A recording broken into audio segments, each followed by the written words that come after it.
बोलो गुरुदेव भगवान की जय। प्यारे कृष्ण कन्हैया लाल की जय।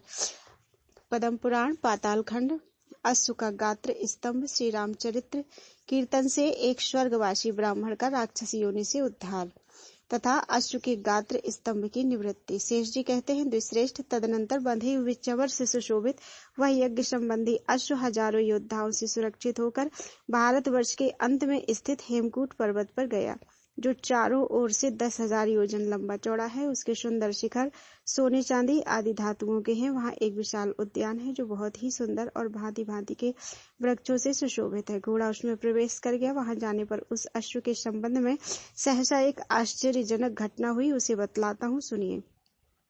अकस्मात उसका सारा शरीर अकड़ गया। वह हिलडुल नहीं पाता था। मार्ग में खड़ा खड़ा वह हेमकूट पर्वत की ही भांति अविचल प्रतीत होने लगा। अश्व के रक्षकों ने शत्रुघ्न के पास जाकर पुकार मचाई, स्वामिन, हम नहीं जानते घोड़े को क्या हो गया। अकस्मात उसका संपूर्ण शरीर स्तब्ध हो गया है। इस बात पर विचार कर जो कुछ करना उचित जान पड़े कीजिए। यह सुनकर राजा शत्रुघ्न को बड़ा विस्मय हुआ। वे अपने समस्त सैनिकों के साथ अश्व के निकट गए। पुष्कल ने अपनी बाह से पकड़कर उसके दोनों चरणों को धरती से ऊपर उठाने का प्रयत्न किया, परंतु वे अपने स्थान से हिल भी ना सके। तब शत्रुघ्न ने सुमति से पूछा, मंत्रीवर, घोड़े को क्या हुआ है जो इसका सारा शरीर अकड़ गया? अब यहाँ क्या उपाय करना चाहिए जिससे इसमें चलने की शक्ति आ जाए? सुमति ने कहा, स्वामिन, किसी ऐसे ऋषि मुनि की खोज करनी चाहिए जो सब बातों को जानने में कुशल हो। मैं तो लोक में होने वाले प्रत्यक्ष विषयों को ही जानता हूँ, परोक्ष में मेरी गति नहीं है। शेष जी कहते हैं, सुमति की यह बात सुनकर धर्म के ज्ञाता शत्रुघ्न ने अपने सेवकों द्वारा ऋषि की खोज कराई। एक सेवक वहां से 1 योजन दूर पूर्व की दिशा की ओर गया। वहां उसे एक बहुत बड़ा आश्रम दिखाई दिया, जहाँ के पशु और मनुष्य सभी परस्पर बैर भाव से रहित थे। गंगा जी में स्नान करने के कारण उनके समस्त पाप दूर हो गए थे तथा वे सब के सब बड़े मनोहर दिखाई देते थे। वह सौनक मुनि का मनोहर आश्रम था। उसका पता लगाकर सेवक लौट आया और विस्मित होकर उसने राजा शत्रुघ्न से उस आश्रम का समाचार निवेदन किया। सेवक की बात सुनकर अनुचरों सहित शत्रुघ्न को बड़ा हर्ष हुआ और वे हनुमान तथा पुष्कल आदि के साथ ऋषि के आश्रम पर गए। वहां जाकर उन्होंने मुनि के पापहारी चरणों में साष्टांग प्रणाम किया। बलवानों में श्रेष्ठ राजा शत्रुघ्न को आया जानकर सौनक मुनि ने अर्घपाद्य आदि देकर उनका स्वागत किया और उनके दर्शन से मुनि को बड़ी प्रसन्नता हुई। शत्रुघ्न जी सुखपूर्वक बैठकर जब विश्राम कर चुके तो मुनीश्वरों ने पूछा, राजन, तुम किस लिए भ्रमण कर रहे हो? तुम्हारी यह यात्रा तो बड़ी दूर की जान पड़ती है। मुनि की यह बात सुनकर राजा शत्रुघ्न का शरीर हर्ष से पुलकित हो उठा। वे अपना परिचय देते हुए गदगद वाणी में बोले, महर्षि, मेरा अश्व अकस्मात एक फूलों से सुशोभित उद्यान में चला गया। उसके भीतर एक किनारे पर पहुंचते ही तत्काल उसका शरीर अकड़ गया।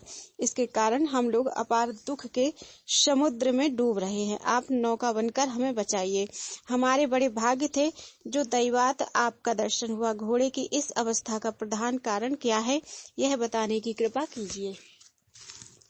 शत्रुघ्न के इस प्रकार पूछने पर परम बुद्धिमान मुनिश्रेष्ठ सौनक ने थोड़ी देर तक ध्यान किया। फिर एक ही क्षण में सारा रहस्य समझ में आ गया। उनकी आंखें आश्चर्य से खिल उठी तथा वे दुख और संशय में पड़े हुए राजा शत्रुघ्न से बोले, राजन, मैं अश्व के गात्र स्तंभ का कारण बता सकता हूँ, सुनो। गौड़ देश के सुरम्य प्रदेश में कावेरी के तट पर सात्विक नाम का एक ब्राह्मण बड़ी भारी तपस्या कर रहा था। वह एक दिन जल पीता, दूसरे दिन हवा पीकर रहता और तीसरे दिन कुछ भी नहीं खाता था। इस प्रकार तीन दिन का व्रत लेकर वह समय व्यतीत करता था। उसका यह व्रत चल ही रहा था कि सबका विनाश करने वाले काल ने उसे अपने दाढ़ों में ले लिया। उस महान व्रतधारी तपस्वी की मृत्यु हो गई। तत्पश्चात वह सात्विक नाम का ब्राह्मण सब प्रकार के रत्नों से विभूषित तथा सब तरह की शोभा से संपन्न विमान पर बैठकर मेरुगिर के शिखर पर गया। वहां जम्बू नाम की नदी बहती थी, जिसके किनारे तप और ध्यान में संलग्न रहने वाले ऋषि महर्षि निवास करते थे। वह ब्राह्मण वहीं आनंद मगन होकर अपनी इच्छा के अनुसार अप्सराओं के साथ विहार करने लगा। अभिमान और मद से उन्मत्त होकर उसने वहां रहने वाले ऋषियों के प्रतिकूल बर्ताव किया। इससे रुष्ट होकर उन ऋषियों ने शाप दिया, जा तू राक्षस हो जा, तेरा मुख विकृत हो जाए। यह शाप सुनकर ब्राह्मण को बड़ा दुख हुआ और उसने उन विद्वान एवं तपस्वी ब्राह्मणों से कहा, ब्रह्मर्षियों, आप सब लोग दयालु हैं, मुझ पर कृपा कीजिए। तब उन्होंने उस पर अनुग्रह करते हुए कहा, जिस समय तुम श्री रामचंद्र जी के अश्व को अपने वेग से स्तब्ध कर दोगे, उस समय तुम्हें श्री राम की कथा सुनने का अवसर मिलेगा। उसके बाद इस भयंकर शाप से तुम्हारी मुक्ति हो जाएगी। मुनियों के कथनानुसार उसी ने यहाँ राक्षस होकर श्री रघुनाथ जी के अश्व को स्तंभित किया है, अतः तुम कीर्तन के द्वारा घोड़े को उसके चंगुल से छुड़ाओ।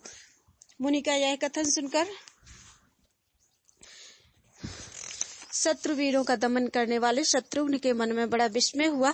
वे शौनक से बोले, कर्म की बात बड़ी गहन है, जिससे सात्विक नामधारी ब्राह्मण अपने महान कर्म से स्वर्ग में पहुंचकर भी पुनः राक्षस भाव को प्राप्त हो गया। स्वामिन, आप कर्मों के अनुसार जैसी गति होती है उसका वर्णन कीजिए।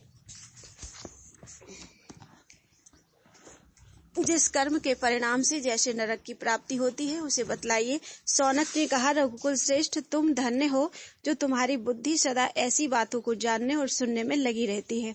इसमें संदेह नहीं कि तुम इस विषय को भलीभांति जानते हो, तो भी लोगों के हित के लिए मुझसे पूछ रहे हो। महाराज, कर्मों के स्वरूप विचित्र हैं तथा उनकी गति भी नाना प्रकार की है। मैं उसका वर्णन करता हूँ, सुनो। इस विषय का श्रवण करने से मनुष्य को मोक्ष की प्राप्ति हो सकती है।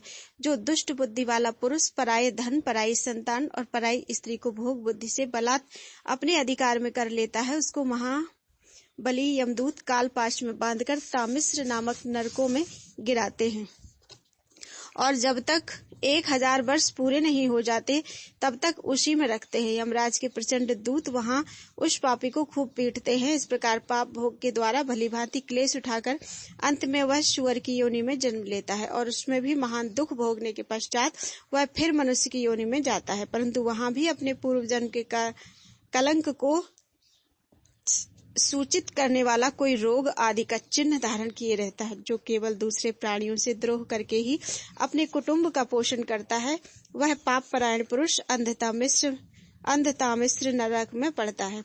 जो लोग यहाँ दूसरे प्राणियों का वध करते हैं वे रौरव नरक में गिराए जाते हैं तथा रुरु नामक पक्षी रोष में भरकर उनका शरीर नोचते हैं। जो अपने पेट के लिए दूसरे जीवों का वध करता है उसे यमराज की आज्ञा से महारौरव नरक में डाला जाता है। जो पापी अपने पिता और ब्राह्मण से द्वेष करता है वह महान दुखमय कालसूत्र नरक में, जिसका विस्तार 10,000 योजन है, पड़ता है। जो गौओं से द्रोह करता है उसे यमराज के किंकर नरक में डालकर पकाते हैं, वह भी थोड़े समय तक नहीं, गौओं के शरीर में जितने रोए होते हैं उतने ही 1000 वर्षों तक। जो इस पृथ्वी का राजा होकर दंड न देने योग्य पुरुष को दंड देता है तथा लोभवश अन्याय पूर्वक ब्राह्मणों को भी शारीरिक दंड देता है, उसे सुअर के समान मुंह वाले दुष्ट यमदूत पीड़ा देते हैं। तत्पश्चात वह शेष पापों से छुटकारा पाने के लिए दुष्ट योनियों में जन्म ग्रहण करता है। जो मनुष्य मोहवश ब्राह्मणों तथा गौओं के थोड़े से भी द्रव्य, धन अथवा जीविका को लेते या लूटते हैं, वे परलोक में जाने पर अंधकूप नामक नरक में गिराए जाते हैं। वहां उनको महान कष्ट भोगना पड़ता है। जो जीव के लिए आतुर होकर लोलुपतावश स्वयं ही मधुर अन्न लेकर खा जाता है, देवताओं तथा सुहृदों को नहीं देता, वह निश्चय ही कृमि भोजन नामक नरक में पड़ता है। जो मनुष्य सुवर्ण आदि का अपहरण अथवा ब्राह्मण के धन की चोरी करता है, वह अत्यंत दुखदायक संदंश नामक नरक में गिरता है। जो मूढ़ बुद्धि वाला पुरुष केवल अपने शरीर का पोषण करता है, दूसरे को नहीं जानता, वह तपाए हुए तेल से पूर्ण अत्यंत भयंकर कुंभीपाक नरक में डाला जाता है। जो पुरुष मोहवश अगम्या स्त्री को भारिया बुद्धि से भोगना चाहता है, उसे यमराज के दूत उसी स्त्री के लोहमयी तपाई हुई प्रतिमा के साथ आलिंगन करवाते हैं। जो अपने बल से उन्मत्त होकर बलपूर्वक वेद की मर्यादा का लोप करते हैं, वे वैतरणी नदी में डूबकर मांस और रक्त भोजन करते हैं। जो द्विज होकर शूद्र की स्त्री को अपनी भार्या बनाकर उनके साथ गृहस्थी चलाता है, वह निश्चय ही पुयोद नामक नरक में गिरता है।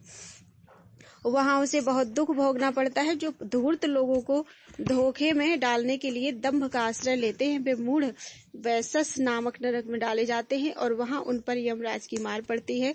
जो मूढ़ सवर्णा यानी समान गोत्र वाली स्त्री की योनि में वीर्यपात करते हैं, उन्हें वीर्य की नहर में डाला जाता है और वे वीर्य पीकर ही रहते हैं।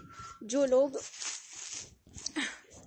चोर, आग लगाने वाले, दुष्ट, जहर देने वाले और गांवों को लूटने वाले हैं, वे महापातकी जीव शार में यादन नरक में गिराए जाते हैं। जो पाप राशि का संचय करने वाला पुरुष झूठी गवाही देता या बलपूर्वक दूसरों का धन छीन लेता है, वह पापी अवीची नामक नरक में नीचे सिर करके डाल दिया जाता है।